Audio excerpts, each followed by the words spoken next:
Welcome back to the KOAM Morning News. Now, as we progress toward the weekend and it gets hotter, it gets more humid, it's already tick season. It is upon us. And so we've been talking to Josh Brueggemann, Dr. Josh Brueggemann, about best ways to, number one, defend ourselves. And by the way, if you missed the first part of our interview, you can find that on KOAMnewsnow.com. Doc tells you the best way to keep the ticks off of you. But Dr. Brueggemann, I do want to get to the point where sometimes it's gotten to a point where I've gotten bitten by a tick, and I don't know the symptoms. I don't know if it's the difference between a common cold and a tick bite. What do I look for as far as tick-borne illnesses? Well, unfortunately, tick-borne disease can look like a lot of other things, but there are some things that can tip you off that you may have a tick-borne disease. One is the timing. If you're developing symptoms within a couple of weeks of having a known tick bite, then be suspicious.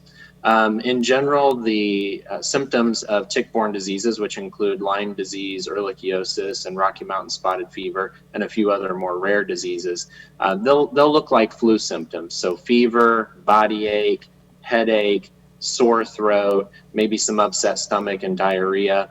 And then in particular, a rash associated with those. You don't necessarily have to have a rash, but there are a variety of different types of rash that can be associated with tick-borne diseases. Okay, so if you're developing any of those symptoms, it's time to get checked out after a tick bite. Okay, so Dr. Brueggemann, I asked you that. I've identified the fact that I had a tick on me and whatnot. At what point in time do I need to kind of say, hey, well, first off, I guess this time of year is going to be kind of an indicator as far as coming down with flu-like symptoms. But at what point in time, especially when I look at my kids, at what point in time do I need to say, hey, it is time to come to you as a medical professional and have this checked out? Sure. First of all, with rare exception, you don't need prophylactic treatment with tick bites. In other words, if you're bitten, you don't need antibiotics just because you might get a tick-borne disease. There are special health circumstances that may change that, but for the general person, prophylaxis is not needed.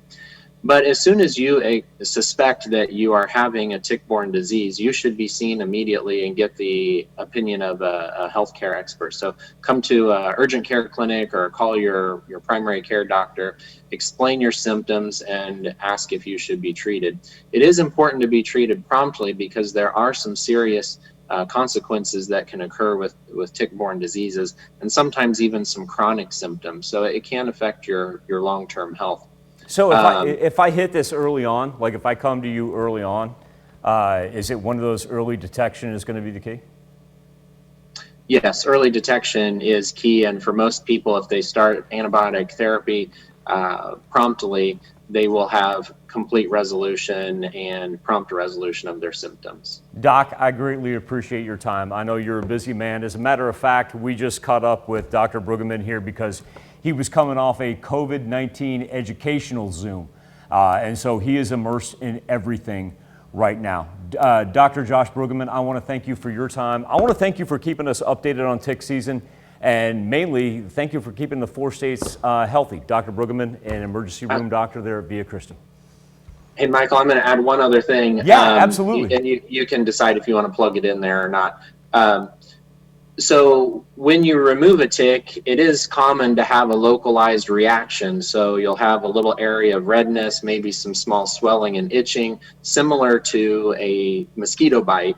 That does not necessarily require immediate medical attention. But if you develop some of those other systemic symptoms that we talked about, things like body ache, headache, fever, etc., then definitely you should be treated. But do expect that there will be some degree of localized irritation from the bite. That does not necessarily need immediate medical attention.